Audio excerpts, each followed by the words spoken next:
So I grew up riding, and when I was 16, my horse Chessa and I entered an eventing competition together. Now, the cross-country course element of eventing requires horse and rider to gallop through the countryside, jumping over large obstacles with ditches and banks and water. It's very intense. So at the start signal, Chessa and I took off from the start box down a hill toward obstacle one. It was a 3-foot stack of logs, and on the other side, there was a hidden ditch. As we approached it, I felt Chessa hesitate. Okay. Her hindquarters started to swerve, her head jutted up, her ears kind of went floppy, and I could tell she was getting ready to refuse the jump. She was scared, and now I was scared, right? Now, Chessa and I are very different. Obviously, we're different species, right? Very different bodies, different brains, very different perspectives on this challenging uncertainty right ahead of us. I mean, literally, we have different viewpoints.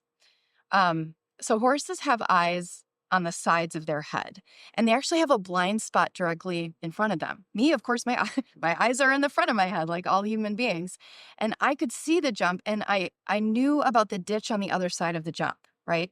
So as we approached the obstacle in front of us, it looked different to both of us, and we also had different fears. I'm guessing Chessa was worried about what might be on the other side of that log pile. I was worried Chessa would slam on the brakes and I would go flying over her neck and break myself, right? Right then and there. So in that moment, amid the complexities and the unknowns of what we face directly in front of us, with our very, very different viewpoints, we needed to lean into our shared understanding, our connection, and our trust of one another. I squeezed my legs, I reached back and I touched her hindquarters to spur her on. And then I put both reins in my hand and I leaned forward and I said, "Come on, girl, we got this." And I can't describe to you all the exhilaration of feeling a 1,500-pound animal just decide to enter into that trusting relationship. We were both just deciding to trust one another.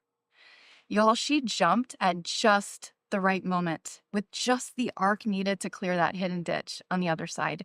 It was one of the most beautiful and powerful moments of my life. All of us are navigating a course filled with obstacles right now in our world, okay? The world is changing and it's complexifying much faster than any of us can track.